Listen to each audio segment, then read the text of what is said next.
What's going on, everybody, and welcome back to another episode of the Nerd Gen Report. I'm your host, Pablo, and joining me, as always, is Mr. Brian Schultz.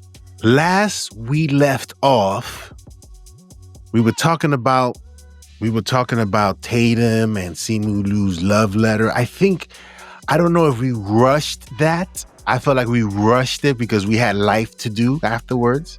So I just want to go, ask you if we're done with that conversation. I think we're done with the comments like that, especially from the newbies. At this point, we got to see the trailer. Let's see the trailer. Marvel always cuts good trailers. I expect that it will get people thinking this is, going to be probably better than I believe it's going to turn out to be. I am intrigued to see the press tour for Doomsday when we get there, to see how does Downey try to position his promotion? How does Feige try to position his promotion of this, right? They will get asked about the Jonathan Majors situation, right? And how this went from the Kang storyline to the Doom storyline. There's just, to me, it's not quite the same as the Ezra Miller situation, but it's got a whiff of that in the sense of you can't get away from it because it's so central to what they intended to do versus what they wound up doing. So I am mildly intrigued to see what company speak they come up with to try to make it seem like all is well here. And I think the other thing I'm interested to see, and this is, Channing Tatum would fall and Simu Liu would fall into this camp of, unlike Endgame, for a lot of reasons, but in Endgame, because you were completing this arc with this original generation of Avengers and their story, you had this sort of singular through line from Iron Man 1 to Endgame. Now it's the potpourri of it all, right? It's like you've got the originals, you've got the newbies, you've got the Fox characters, and it's like, I just want to see how they try to sell it to us. Like, do they, are they going to oversell the nostalgia? Are they going to oversell the kind of the quasi reboot and where this goes next? I just want to see how they try to position that, and then we'll have our own, obviously, reaction to what we actually get on screen. But I do think we'll get some fireworks and some interesting sound bites to respond to once they actually are on the road, talking about this. Here's the thing, man, and this is why we've said what we've said regarding the central aspect of this whole production, which is RDJ and him being Doom. Everyone there perhaps has their own experience, but to possibly have to answer questions regarding things that you may not want to talk about, and not necessarily because you don't want to talk about them, but you'd rather talk about your character and the things and how you feel about certain storylines or whatever the case may be, but you're being asked questions about RDJ or Doom. But then you have these representatives out here, Simu Liu and Tatum, going blow for blow with ridiculous. Listen, they feel how they feel. I get it. I would be in a state of excitement quite a bit if I were in their shoes, to be able to perhaps say a line or two or whatever they're tasked to do, and then being a part of it.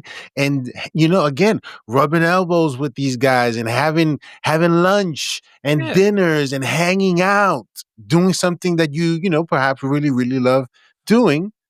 And now being a part of what the hype was. Back in the day, the hype was, go to the theaters and go look at those clips, yo. It totally is. And I always love the sports analogy, and I love being the old guy on the block for this. But listen, I'm a child of the 1980s. You know what? I got to see in their prime at the same time Michael Jordan, Wayne Gretzky, Jerry Rice.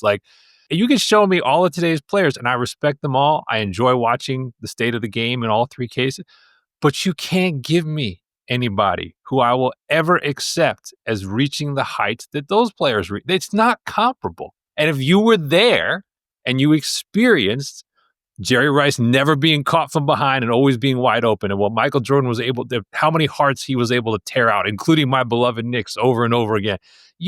And what Wayne Gretzky was scoring more assists in a season than anyone else had points in a season. You will never convince me with these new guys on the block that like what they've got cooking is somehow going to be better than what we experienced back then. And that's kind of the analogy to me. It's like these are the people who weren't there for that, who are trying to sell you on how awesome this next iteration is. And we hope it is awesome, but it ain't going to be the Rushmore, and the monuments and the goats. It won't be that.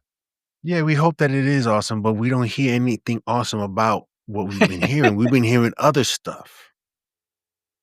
Well, yeah, it's like, as I say, it's like you look at the state of the game and it's like you see like, NFL passing, everyone throws the ball. In the NBA, there's no defense anymore. And I'm like, okay, so if I put Michael Jordan in today's game and he averages 60, 20, and 20, that's like, then would you understand the comparison?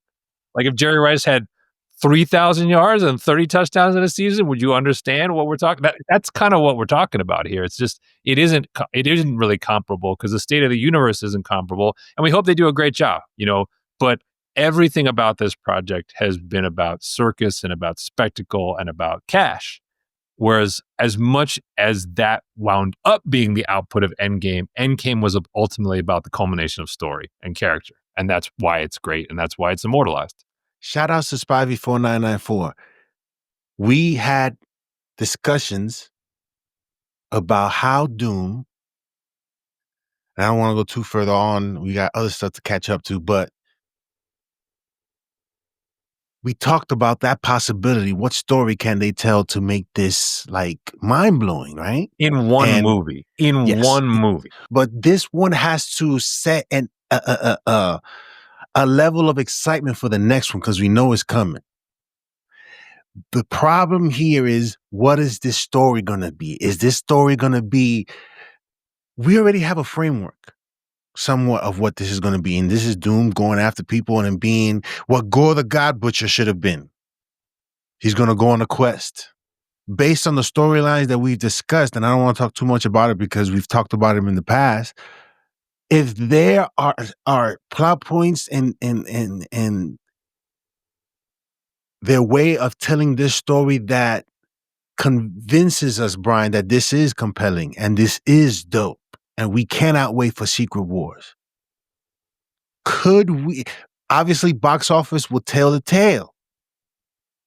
But if the movie is good, Brian, the chances of the box office being up there, perhaps not to the heights they had 3 billion. No.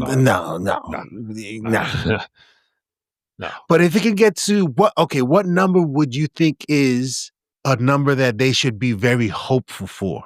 I think 1.5. Okay, I was just thinking that the same thing. 1.5. I think it's beating Ultron's kind of 1.3, 1.4, and challenging the original Avengers 1.6. I think that's the number. I think Infinity War and Endgame both went over 2 and obviously approached 3 in Endgame's case. Like the global box is not there for that. And there's not enough steam and momentum left in the universe for that. Yeah. But I think if you look at Deadpool and Wolverine at R-rated style getting to 1.3, you have to say 1.5 is kind of where the benchmark is, I think, for this. And that's granted that the story is like, if we think it's dope, 1.5 is a good possibility. If it's a dope movie, Brian. Well, they're going to have a massive opening weekend, right? Make no mistake, right? That's not in question. The 1.5 comes from, do people walk out of that movie giving it an A cinema score, A-, and are telling their friends, hey, you want to go back? I'll see it again. And I'll see it again large format. Like that's the 1.5 of it all. If it's BVS, then the opening weekend, but that's the right analogy because BVS broke records for DC on its opening weekend. But when you look at BVS makes 827, give or take, total globally. And then you look at like, well, Dark Knight makes $1 billion, Dark Knight Rises makes $1 billion, but their opening weekends were actually a little bit smaller. That kind of tells you the difference, right? Of people saw quality in the Nolan films. They went back to see those films.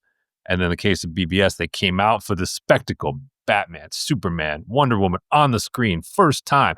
And they left disenchanted and told their friends, you can wait to rent this, basically. And that's the difference. So if this thing winds up struggling to get to $1 billion, if it winds up being Rise of Skywalker Redux, then it's a failure in every sense of the word. But you still do Secret Wars. Well, Secret Wars becomes the Matrix Revolutions to the series, right? I mean, what else could it be? Because I mean, Reloaded was similar, right? Like Reloaded broke records as an R-rated movie in the Matrix. I think Reloaded has some really good moments in it, but it is definitely not the original Matrix. And I think a lot of people left that second movie kind of being a little bit sour about having the third one come 6 months later. And then the third one was panned by the critics and nobody showed up and it was a commercial failure. And it ain't been right ever since. No. So a lot is dependent on, based on the claims that we hear from these individuals, a love letter to superheroes. What did change? The brain is going to ooze. What do we have a latest quote on him, or that's just here's the thing about these quotes from the new guys that I'm like. So when Simu Liu says love letter to the genre, that feels very nostalgic to me, right? That feels very backward looking. That's what I hear in that. When the thing about Channing Tatum's comments amidst all of the grandstanding, which we know that it is, if he's not totally overselling how much Gambit action is in the movie, that to me is one of the bigger concerns. Because if we're trying to create a real story arc to bring Doom in, make him matter, grip us start to finish, then a lot of action involving characters like Gambit is probably not going to help with that, to be quite honest. Like, Gambit action needs to be like 30 seconds and you're jobbing for him. The actions we care about are going to be Doom going after Steve, right? Doom comes face to face with Thor. Doom pursues Loki and Thor is there to meet him. Like, those are the set pieces that have potential. Doom versus Gambit, please. Other than Channing Tatum's family and close friends, is there anyone that's like gripping their seat waiting for that moment? Has anyone waited for that moment? That's where I get concerned about this movie getting bogged down in the celebrity aspect of this and trying to make all the A-listers happy with what they're doing. You know, they'd be better off doing the Malkovich treatment, right? And the Tim Blake Nelson's treatment, where like these are name actors and they get to the final edit and the director's like, that doesn't work. Cut. He has to be the guy in Ocean's 11, maybe like Matt Damon's part, like, you know, the guy that goes in. Oh, that's too big a part for him. That's no right. I would be irate. But what else? I would be irate because he's a thief and stuff like that. I don't know what situation do they put him in that's, you know what I'm saying? It's like, no, to me it's like what there's nothing. There's nothing here for him. The only thing that makes sense to me is not that it's not about Channing Tatum. That he is part of the X-Men collective, and the set piece is Doom against the Fox X-Men. And he's just part of that ensemble. That is the set piece that kind of makes some sense to me. But like, you know, Gambit getting these like hero turn moments before whatever happens to him, like I just don't care. I don't care at all. Yeah. See, nobody cares. We left it off at that, and then we wanted to talk about Marvel stars got problems. I don't know. Yeah, let's do that here just because these are two people, one of whom is confirmed to be in the next Avengers movies, right? And one of whom is rumored maybe to be coming back either in that movie format or in his own show. Mm-hmm. So I think we were thinking about whether to talk about this. And as I said in the intro last time, I think we have to when it affects the project, right? The Ezra Miller situation, the Jonathan Majors situation. You know, like you don't want to dig too deep in the personal lives of people we don't know, but it's like when it starts to get to the level of it could affect the product we're getting, I think we do need to talk about it a little bit. Because all we got to do is go back to what happened to Jonathan Majors. This entire Doomsday discussion exists because of one of these situations, right? So look at how that affected that. And that's how sensitive this thing is. But is it that sensitive now? But think about it in this environment that we're in, where people who are known to do some stuff and they get away with it, you know. You look at the standards of treatment, right? And sometimes the standards of treatment are not always the same. The Millie Bobby Brown and David Harbour thing. We don't know anything about what happened, right? The reporters that Millie Bobby Brown filed an abuse allegation against David Harbour before the start of the last season of Stranger Things, which obviously they've been working together there for about a decade, when Millie Bobby Brown would have been a teenager when that started. They've gone on this press peacekeeping tour where like the creators and even the two of them are talking about how special their relationship is. Like, we're not here to spec on what actually happened. For our purposes, David Harbour is Red Guardian. What I found notable, and as I texted to you, was maybe it's a coincidence, but by all accounts, David Harbour was also one of the participants in the fight on the set of Doomsday with Wyatt Russell. So you kind of now... Allegedly, or for allegedly. sure. Okay. But I'm saying allegedly, right? So now you've had two things surrounding the same guy who was in Thunderbolts, who was in the Avengers films, and who is an active part of the Marvel community now. So you kind of got to like, but he's not RDJ, obviously, in terms of his stature. Yeah. So I'm just sort of noting that, staring at it and saying, is Marvel going to do something about it? Because in the case of Jonathan Majors, they didn't necessarily wait for the full resolution of the legal matters. They simply cut ties, rewrote the story, and moved on. This remains in the ether of this as we talk about both of these situations. There has been zero sign that Marvel is doing anything or changing anything about its stance about having Namor and Tenoch Huerta continue in that role in the Avengers movies. And there are people online who keep pointing this out of like, why is there no accountability for that, but Majors lost his centerpiece role at about the same time? It would have been an episode of Love and Hip Hop if it was a shade different. Yeah. I mean, this seems like a recast situation potentially, right? I mean, this character is not so indispensable and David Harbour not so irreplaceable that if you simply wanted the Red Guardian character to continue in a Thunderbolts capacity, can't you simply, and you felt there was substance to these reports, why not replace him? I don't think, I mean, hence all the fixing that's been going on and how we're going to tell this tale so that we can move on towards the bigger goal here, which is Avengers Doomsday. But I mean, like, Majors was a much more central issue to this arc of the multiverse saga. They clearly they voted with their feet there. We saw in the case of The Flash, DC kind of, I think, viewed it as, hey, we're ending the universe anyway, so we only got this one movie with Ezra that's kind of a throwaway, so we'll do what we can with it. We'll live with it, and we already know we're moving on. I think that's kind of what the tack they ultimately took. But, like, this one to me is like, I don't really know why you're inviting the noise. Like, you don't need the 17th build guy in Avengers Doomsday to be like stirring things for the wrong reasons. That would be sort of my, if you've at the same time thought what was going to be your lead villain was stirring too much noise for you to continue with it. So either there's nothing to the reports and Harbour has been unfairly branded, which is a possibility.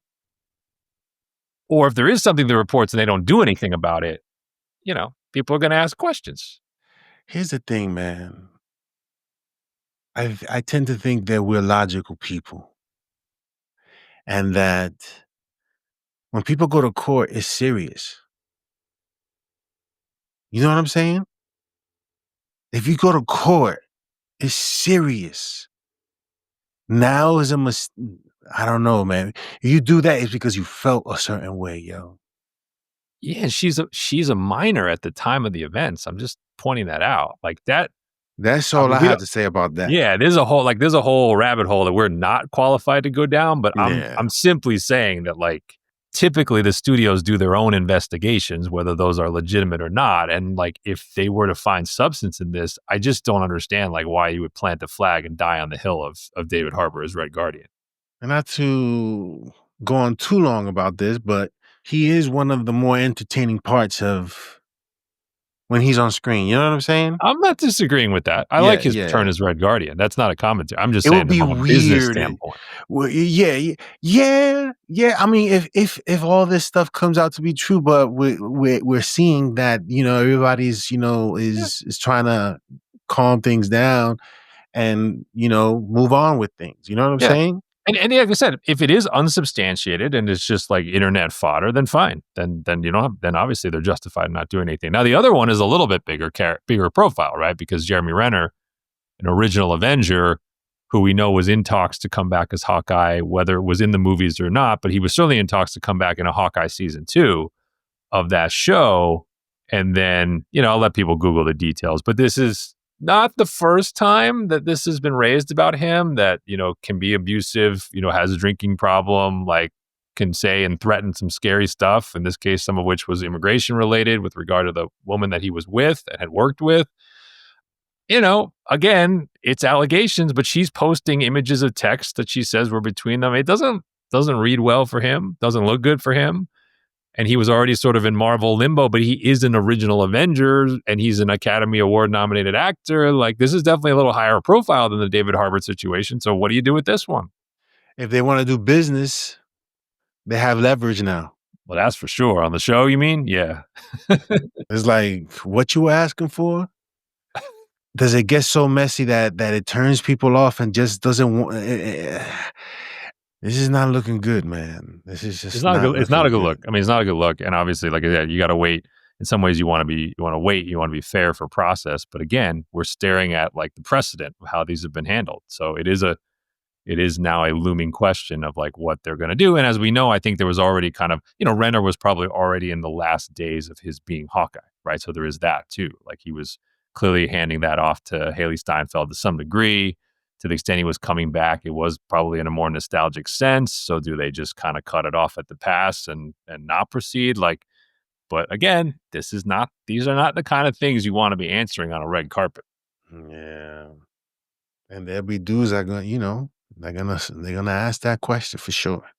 You should. You should. Star Trek. Should we talk about the new? You know, let's just do it just because. Here's why it's interesting.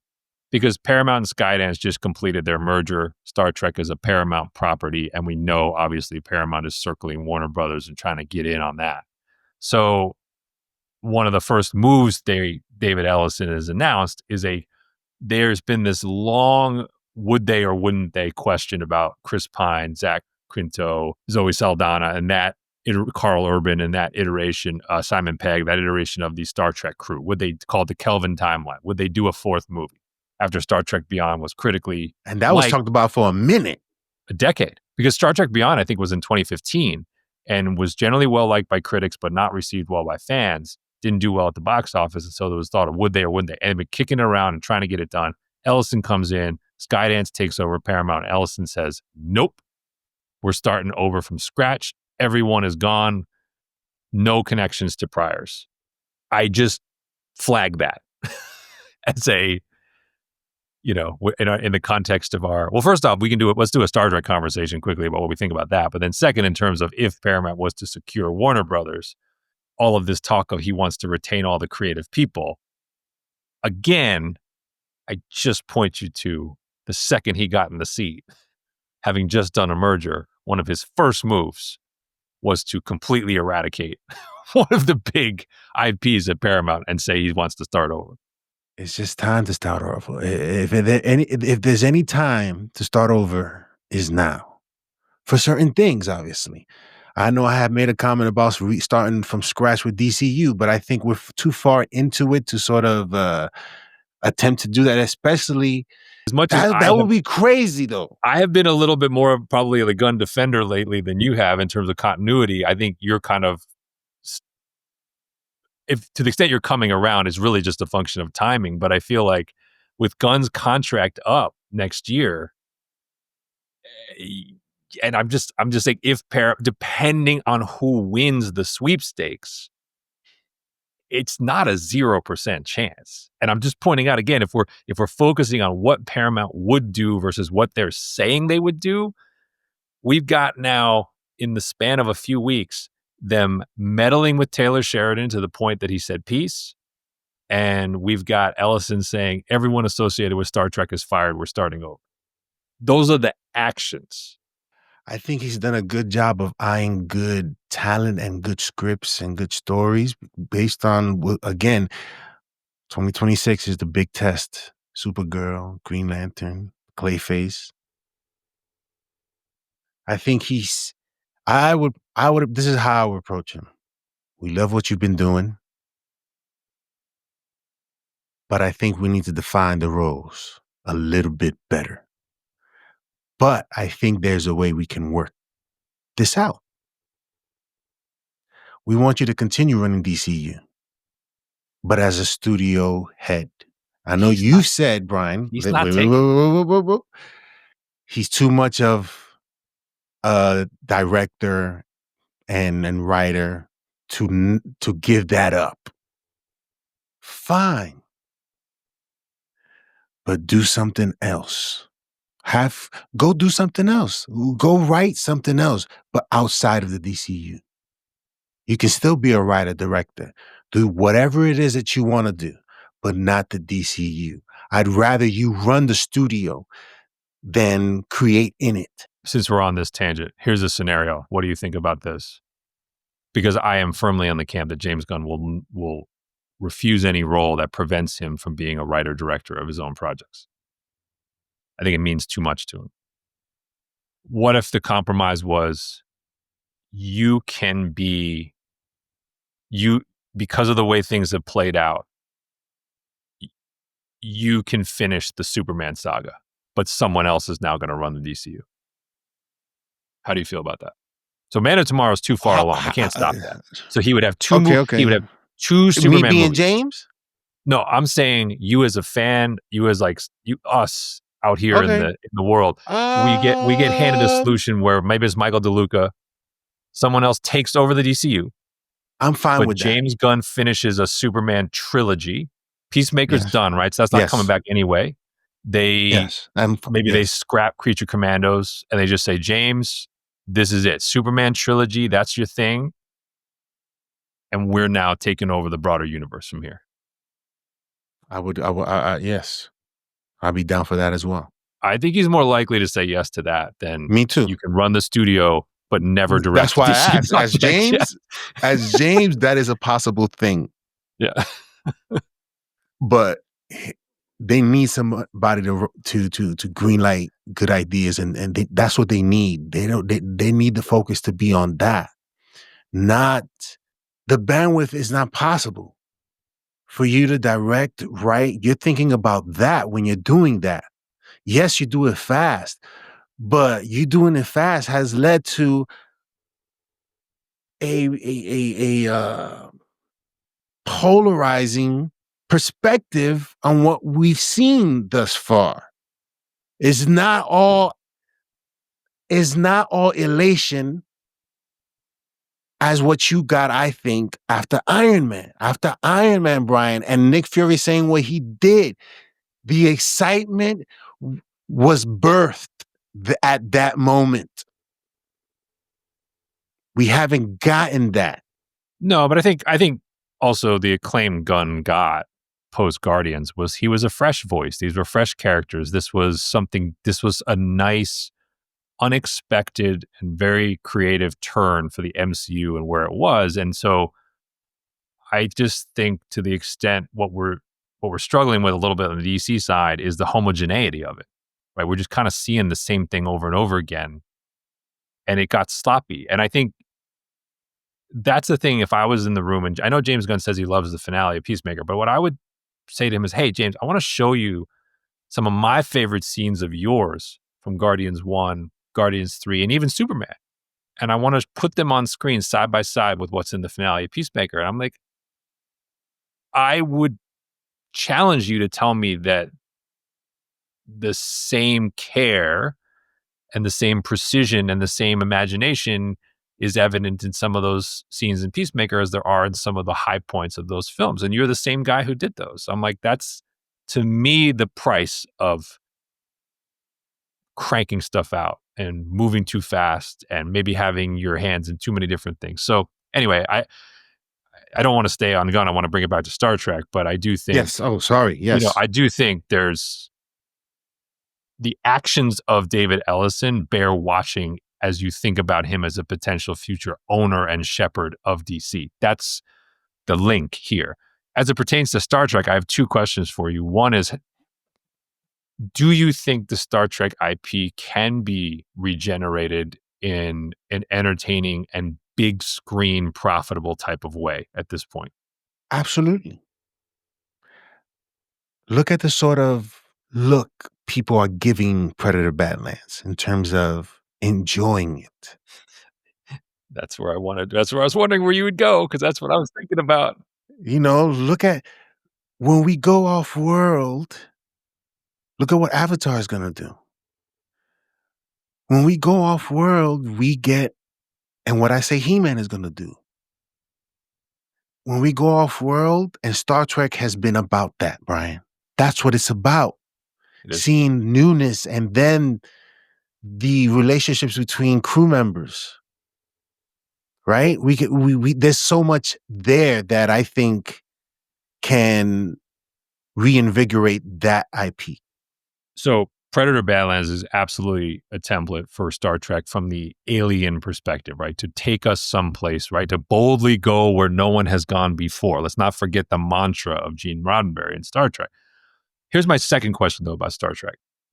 Do you think a reboot requires a reboot of one of either the James Kirk, Spock, McCoy crew again, or a reboot of the Next Generation crew, the Jean-Luc Picard, Riker? And the reason I ask that is because, do you think Star Trek is as much about the identities of those crews and captains as it is about the space exploration itself? Like, which is more important to sort of reboot and bring back to audiences for them to connect with? I think, obviously, the original was the original, and then came another crew. And that became successful. Why not be thoughtful, perhaps, and take the risk now in creating a new crew that gets into new adventures? If we're gonna reset, let's reset. Yeah, let's go for it, and let's not.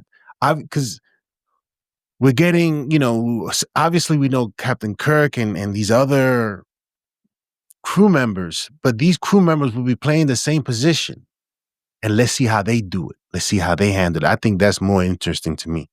I am with you. I actually do not think they're going to reboot Kirk again because Chris Pine and them already did it, right? So I think they're going to say, that's been done.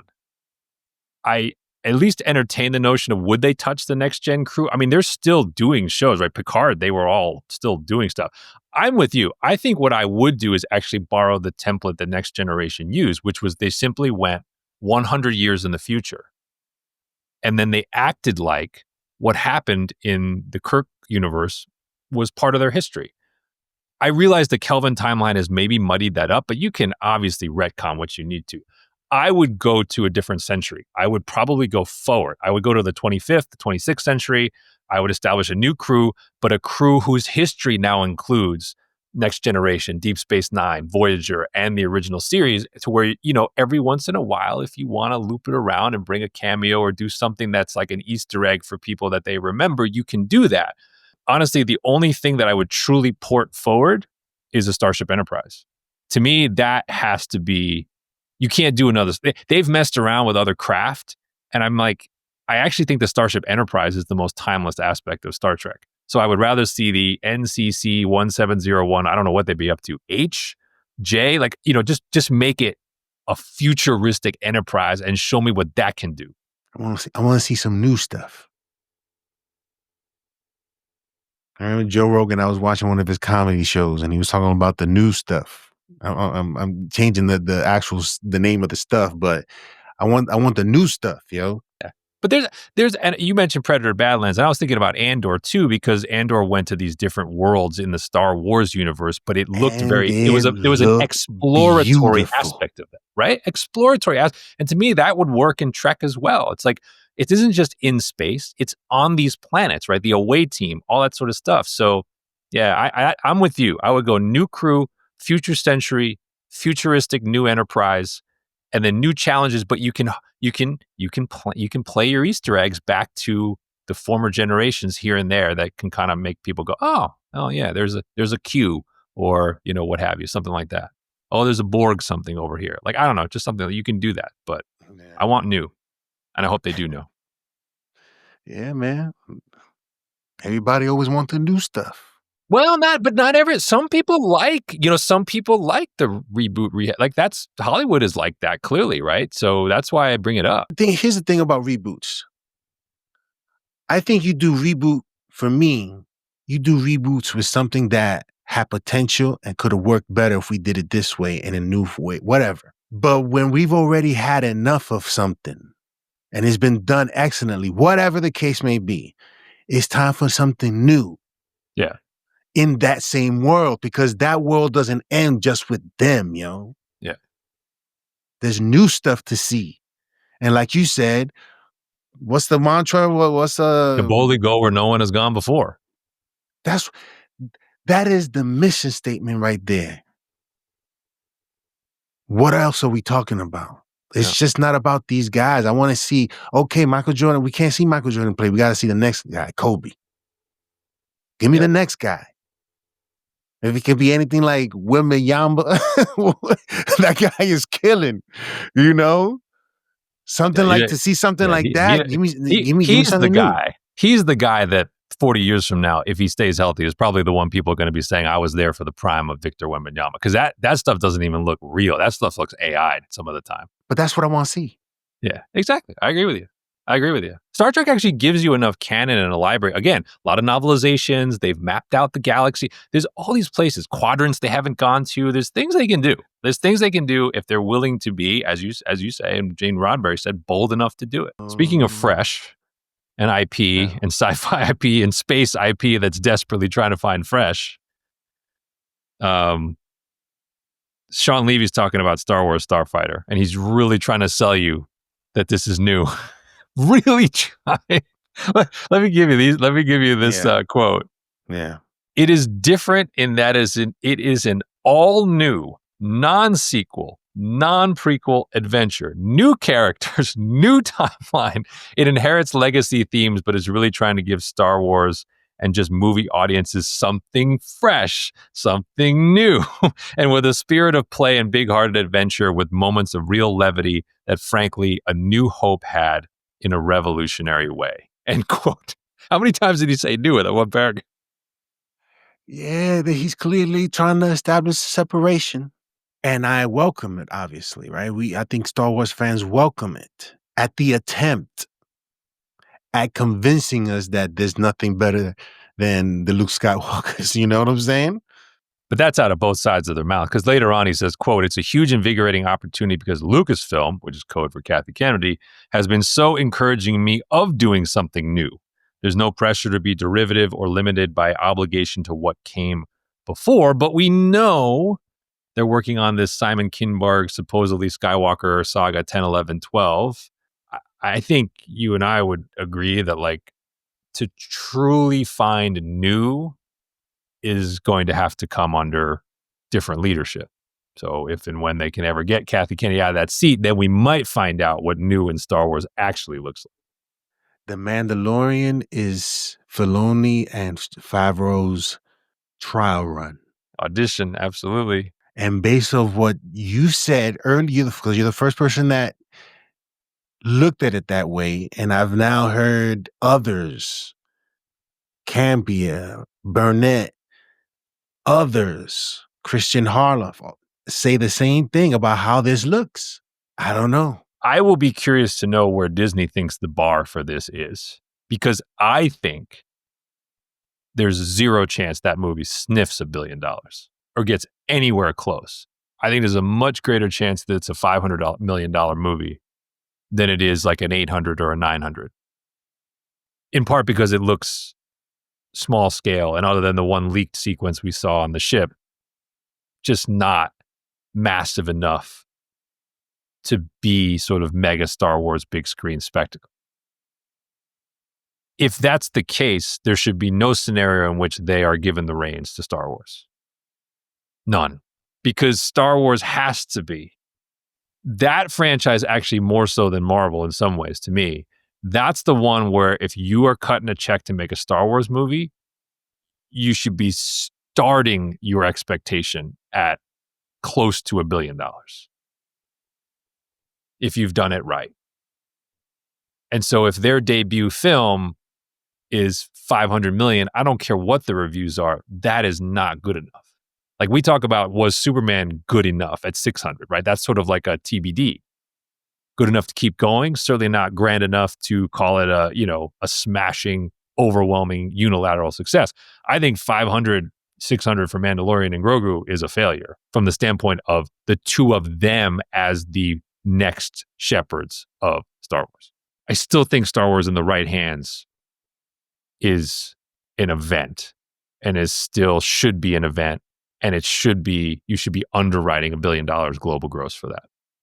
Will this be the descent of, as we saw with Antonio Banderas, in regards to this dude is in everything and we've had enough type of situation? Like now he needs to just take a break. Pedro Pascal. Because he would be in some big movies. Doomsday, Secret Wars.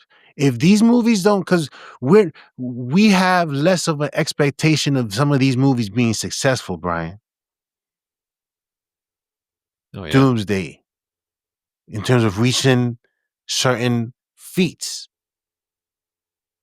We don't know what these movies will be. Certainly there's not as much excitement as we've seen in the past.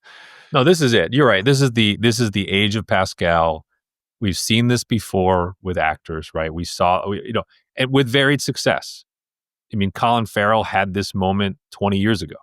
I mean, led him to be, as he will tell you, addicted to drugs and down on life, and it ended pretty poorly for him. And now he's kind of come back in a different, more mature form. Russell Crowe had this in the late 90s, and he maximized it, not to steal his name. But that's a guy who won multiple Oscars. Everything he showed up in turned to gold for like 6 years. And then it fell apart. But for those 6-7 years, I mean, unassailable work, right?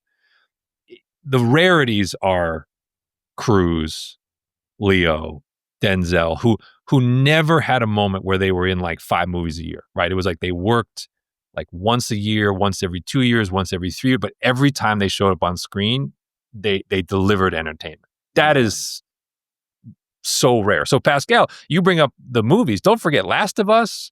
We talked about he is the Mandalorian. Like he is everywhere. You see him in ads. Like this is it. I mean, and I don't blame him. Like if you were in that position, you do the same thing. People beating down your like because you don't know how long it lasts, right? You can't say I'm the next Cruise. Like that's impossible to say.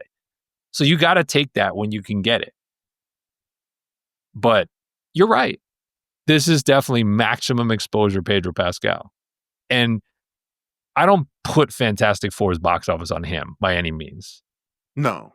But it is one of those situations where had Fantastic Four turned into $1 billion, it would have been like a validation of Pedro Pascal leading man. The fact that it did not, I said, I don't blame him for that, but it did wind up being like one of those that came and went opportunities for him. Godzilla Minus One, we got this is what you call a teaser. not Aquaman stuff. This is the opposite of Aquaman.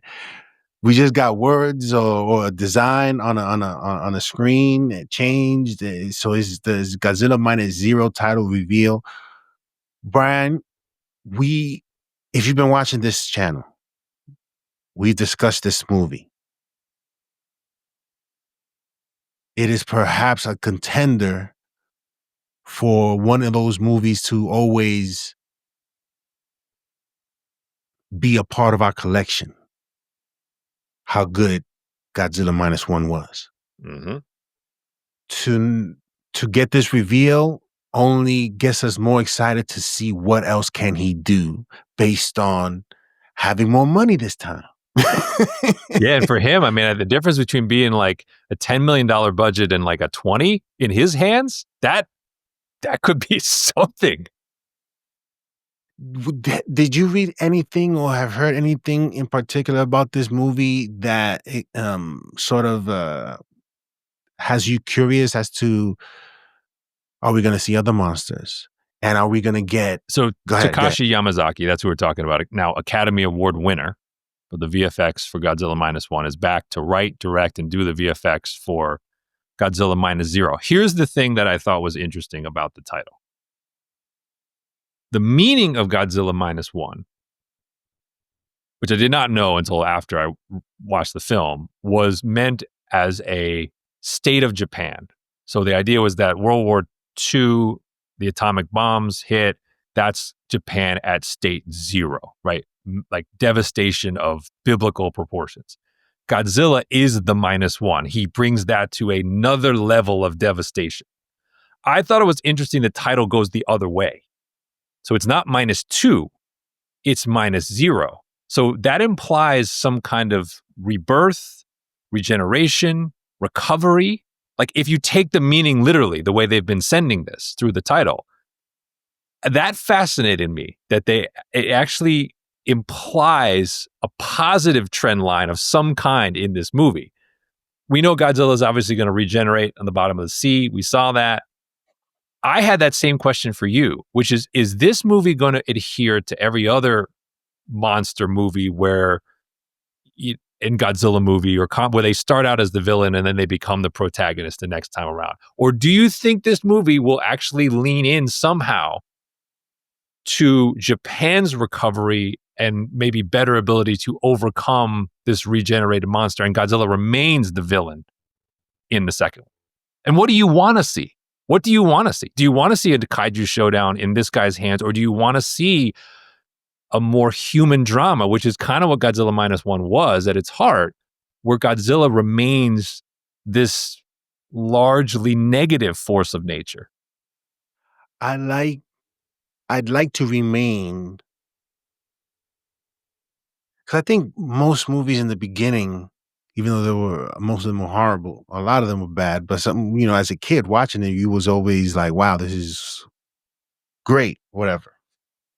But you always saw the humans trying to figure out, and that's something that I liked, and that's what is something that they did very well in this movie. In terms of figuring out ways to get to Godzilla and to get him down. So I like that aspect. But the human aspect, obviously, of course, I think was intriguing as well, being given the situation of each of these characters, one in particular. But I am also looking to possibly get a genesis of other monsters, possibly, and some history as to how this all begins and where these monsters come from. That strike could not have only birthed Godzilla, right? Perhaps Godzilla's very existence in that confrontation that they had at the end of Minus One perhaps created other things. Who knows? But I'm interested to see where he goes. I'm not really thinking, because he did such a fantastic job. It's like, yo, how much money you need? Get it done. Yeah, and it's also, does it follow, right? Because he focused really locally on a few key relationships, right? With the one pilot, the woman, so I expect he'll take a similar tack. My guess is he might bring in different characters to focus on. But I am interested to see, because I think for the first time, it's not a foregone conclusion that this is automatically Godzilla versus, pick your monster zero. I don't think it's a foregone conclusion. I'm fascinated to see what he does. But like I said, the title to me seems unmistakable, that this will be a more optimistic appraisal of the state of Japan against the backdrop of this monster reemerging. And then kind of what does that mean? And then, is there a second monster? Which, like I said, there is that allure of like, this guy did so much with so little with Godzilla himself. I do want to see, like, there's a part of me that's like, yeah, what can he do with Mothra or Rodan or like some of these other classic monsters? But I don't necessarily want to rehash the same cycle of kaiju movies that we have seen and are seeing, right, with Godzilla versus Kong, like where it's getting pretty ridiculous. Like it's entertaining enough to where I'll watch it, but it's getting ridiculous. Yeah. I can't. Yeah, when you see the two of them sprinting, it's like we're there. Yeah, it just looks crazy. Last thing before we wrap this one up, part 2 of our Void episode. How far into the future do you think this takes place in? Oh, not far at all. I mean, I think, like I said, the way this has been set up as a historical drama, right? The first one has kind of been the aftermath of World War II. I think this will be, I mean, it's kind of like however long it takes for Godzilla to regenerate from almost nothing. So I would say a year, 2 years. I would say it's not more than 5 years. It's going to be pretty close, I think. Yeah, I really do. I think he's intending to tell, like I said, a historical viewpoint of Japan lensed with Godzilla alongside, more so than even like the original always did that in the stand of like one moment in time. But I think he's trying to do that over an arc. So no, I think it'll be, maximum, 2-3 years later. Interesting. All right, well, let us know in the comment section below what you guys think of this second part of The Void. We sort of dug in a little bit deeper into this Tatum Liu conversations that these guys are having, and how these issues are going on behind the scenes. How is it going to affect the projects that they're in? And how is I mean, you would think DCU would, not DCU, but the Marvel will handle this in a certain way, but how are they going to handle it? We've seen how they've handled other things. How are they going to handle this? James Gunn came back. And what was the other? Star Trek. Yeah. Listen, if they do Star Trek and that joint is successful, Brian, Space Ghost is around the corner. The only thing is we'll probably have to get another Space Ghost by that time, but hopefully not.